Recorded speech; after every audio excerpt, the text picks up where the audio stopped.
அனைவருக்கும் வணக்கம். இன்னைக்கு நம்ம அந்த வீடியோல எப்சன் ரோபோட்ல கேலிப்ரேஷன் பத்தி தான் பார்க்க போறோம். இப்போ நம்ம வந்துட்டு ஒரு ரோபோட் இருக்கு. அந்த ரோபோட் வந்துட்டு என்கோடர் பொசிஷன் லாஸ் ஆயிடுச்சு, இல்லை என்கோடரை நம்ம இந்த பேட்டரி வந்து நம்ம என்ன பண்ணுவோம், ஆன்லைன்ல மாத்தாம ஆஃப்லைன்ல யாராவது பண்ணிட்டாங்க, இல்ல வந்து நீங்க ரோபோட் கண்ட்ரோலர் மாத்துறீங்க. இந்த மாதிரி சுச்சுவேஷன்ஸ்லாம் வந்து நீங்க கேலிப்ரேஷன் பண்ற மாதிரி இருக்கும். கேலிப்ரேஷன்ன்றது என்ன அப்படின்னா, நம்ம என்கோடரோட ஜீரோ பொசிஷனை வந்து நம்ம சொல்லணும் ரோபோட்க்கு. இந்த மாதிரி நம்ம சொன்னோம் இல்லையா, அந்தந்த கேசஸ்ல வந்து பாத்தீங்கன்னா பொசிஷன் வந்து மறந்து போயிடும், லாஸ் ஆயிடும். அதை வந்து நம்ம திருப்பி ரீடீச் பண்றோம், கேலிப்ரேட் பண்றோம். இதை மாதிரி நம்ம எடுத்துக்கலாம் கேலிப்ரேஷனை. சரி, இப்போ கேலிப்ரேஷன் பண்ணணும் அப்படின்னா நான் ஃபர்ஸ்ட் கேலிப்ரேஷன் வந்து பாத்தீங்கன்னா விசார்ட் மூலயமாவும் பண்ணலாம், இல்ல மேனுவல் கேலிப்ரேஷனும் பண்ணலாம். நம்ம இப்ப பண்ண போறது மேனுவல் கேலிப்ரேஷன் தான். இது விசார்ட் கேலிப்ரேஷனை கம்பேர் பண்ணும்போது இந்த மேனுவல் கேலிப்ரேஷன் வந்து பாத்தீங்கன்னா ரொம்பவே ஈஸியா இருக்கும். முதல்ல நம்ம வந்துட்டு கேலிப்ரேஷன் பண்றதுக்கு முன்னாடி நம்ம என்ன தெரிஞ்சுக்கணும் அப்படின்னா, ரோபோட்டோட ஜீரோ பல்ஸ் பொசிஷன் ஒன்று சொல்லுவாங்க, அதாவது ஆரிஜின். ரோபோட்ல வந்து நம்மளுக்கு பார்த்தீங்க அப்படின்னா ஒரு மார்க்கிங் இருக்கும். அந்த மார்க்கிங்க்கு ஏற்ற மாதிரி நம்ம மூவ் பண்ணணும், ஜீரோ பொசிஷனுக்கு மூவ் பண்ணணும். இப்போ 4 ஜாயிண்ட் இருக்குன்னா 4 ஜாயிண்ட்டையும் வந்து பார்த்தீங்கன்னா அந்த ஜீரோ பொசிஷனுக்கு மூவ் பண்ணணும். அது ஜீரோ பொசிஷன் மூவ் பண்ணும்போது இங்கே பாருங்க இந்த மாதிரி வந்து ரோபோட் வந்து நம்மளுக்கு இருக்கும். அது மட்டும் இல்லாமல் இங்கே பாருங்க எப்படி இருக்கும் இல்லையா, இந்த மாதிரி ஸ்ட்ரெயிட்டாக வந்துட்டு இருக்கணும். ஜாயிண்ட் 1 2 3 4 3க்கு மட்டும் என்ன பண்ணணும் அப்படின்னா, நம்மளுக்கு ஒவ்வொரு ரோபோட்டுக்குமே வந்து இது வந்து மாறும். ஸோ இங்கிருந்து இங்கே நம்ம மெஷர் பண்ணும்போது 60 mm 62 mm இந்த மாதிரி வந்து டிஸ்டன்ஸ்ல நம்ம வச்சோம் அப்படின்னா அதுதான் அதோட ஜீரோ பொசிஷன். ஸோ இந்த மாதிரி கேலிப்ரேஷன் பண்றதுக்கு முன்னாடி நம்ம ரோபோட்டோட எல்லா ஆக்சிஸையும் ஜீரோ பல்ஸ் பொசிஷனுக்கு மூவ் பண்ணிக்கணும். புரியுதுங்களா? மூவ் பண்ணிட்டு தான் நம்ம வந்துட்டு கேலிப்ரேஷனை ஸ்டார்ட் பண்ணணும். பிரேக் ஆஃப் பண்ணிட்டு நம்ம என்ன பண்ணணும், எல்லா ஆக்சிஸையும் ஃப்ரீ பண்ணிட்டு இந்த மாதிரி ஜீரோ பொசிஷன் அந்த பல்ஸ் பொசிஷனுக்கு மூவ் பண்ணிட்டு திருப்பி பிரேக் ஆன் பண்ணிட்டு நீங்க என்ன பண்ணணும் அப்படின்னா, மோட்டார்ஸ்லாம் வந்து ஆஃப் கண்டிஷன்ல இருக்கணும். அப்பதான் வந்து நம்மளால கேலிப்ரேஷன் ஸ்டார்ட் பண்ண முடியும். இது வந்து பாத்தீங்கன்னா மேனுவல்லே வந்து கொடுத்துருப்பாங்க. இதுதான் zero pulse position, flat surface இந்த மாதிரி இருக்கு பாத்தீங்களா, இந்த மாதிரி ஜீரோ பல்ஸ் பொசிஷன்ல இருக்கும். இப்போ இங்க வந்து டிஸ்டன்ஸ் கொடுத்துருப்பாங்க. ஒரு எப்படி இங்க இருக்கு பாத்தீங்களா, LS3 இல்ல B4ல இந்த மாதிரி இருக்கணும், B4 01Cல இந்த மாதிரி. ஸோ ஒரு டிபெண்ட்ஸ் ஆன் மேனுஃபேக்சர் மாடல் பொறுத்து மாறும் நம்மளுக்கு. இப்போ நம்ம வந்து பார்க்குறது இது இருக்கு பார்த்தீங்களா, 62 mm சொல்லிட்டு இதை எடுத்துக்கலாம். LS6 எக்ஸாம்பிளுக்கு சொல்கிறேன். இந்த மாதிரி Z ஆக்சிஸ்க்கு மட்டும், ஜாயிண்ட் 3க்கு மட்டும் இந்த மாதிரி பண்ணுற மாதிரி இருக்கும்.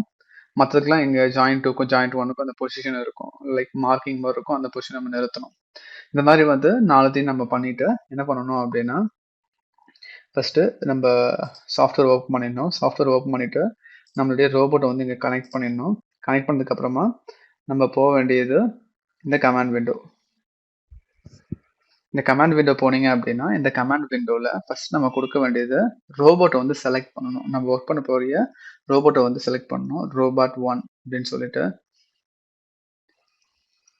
இருக்கா, ஒன்றுன்னு கொடுத்துட்டீங்க அப்படின்னா ரோபோட் 1 செலக்ட் ஆயிடுச்சு. ரோபோட் 1 செலக்ட் பண்ணதுக்கு அப்புறமா நம்ம என்ன பண்ண போறோம் அப்படின்னா என்கோடரை ரீசெட் பண்ண போறோம். எல்லா என்கோடரையும் நம்ம வந்து ரீசெட் பண்ண போறோம், ஜீரோவா மாற்ற போறோம் அப்படின்னு வச்சுக்கலாமா. என்கோடர் ரீசெட் அப்படின்னு கொடுத்துட்டு 1 2 3 4 4 ஆக்சஸையுமே வந்து பார்த்தீங்கன்னா நான் வந்துட்டு என்கோடர் ரீசெட் பண்ண போறேன். இங்க என்ன சொல்றாங்க அப்படின்னா, cannot reset the encoder with motor in the on state. On ஸ்டேட்ல இருக்குமா பண்ண முடியாது அப்படின்னு சொல்றாங்க. இப்போ நம்ம என்ன பண்ணணும் அப்படின்னா மோட்டாரை வந்து ஆஃப் பண்ணணும். இங்க இருக்கு பாத்தீங்களா, மோட்டாரை வந்து ஆஃப் பண்ணிடுங்க. இப்போ வந்துட்டு நீங்க இந்த கமாண்டை எக்ஸிக்யூட் பண்ணலாம். இப்போ வந்து என்கோடர் ரீசெட் ஆயிடுச்சா. என்கோடர் ரீசெட் ஆனதுக்கு அப்புறம் நம்ம என்ன பண்ணணும் அப்படின்னா, பிசி டு கண்ட்ரோல் கம்யூனிகேஷன்ஸ்ல போயிட்டு டூல்ஸ்ல போயிட்டு கண்ட்ரோலர், இதுல வந்து ரீசெட் கண்ட்ரோலர். ஸோ இது வந்து ரீசெட் பண்ணும். இது வந்து ரீசெட் பண்ணதுக்கு அப்புறமா திருப்பி ரீபூட் ஆகும். ரீபூட் ஆனதுக்கு அப்புறமா நான் என்ன பண்ணணும்னு இப்போ சொல்றேன்.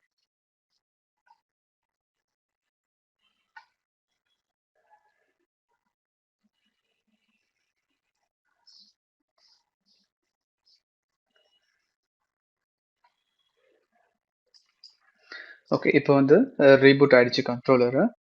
ரீபூட் ஆனதுக்கு அப்புறமா நம்ம என்ன பண்ண போறோம் அப்படின்னா, CAL PLSன்னு ஒரு கமாண்ட் இருக்கு. இந்த கமாண்ட் வந்து எதுக்கு கொடுக்க போறோம் அப்படின்னா, ஜீரோ பல்ஸ்ன்னு சொல்லுவோம் இல்லையா, அந்த பொசிஷனை வந்து செட் பண்ண போறோம்.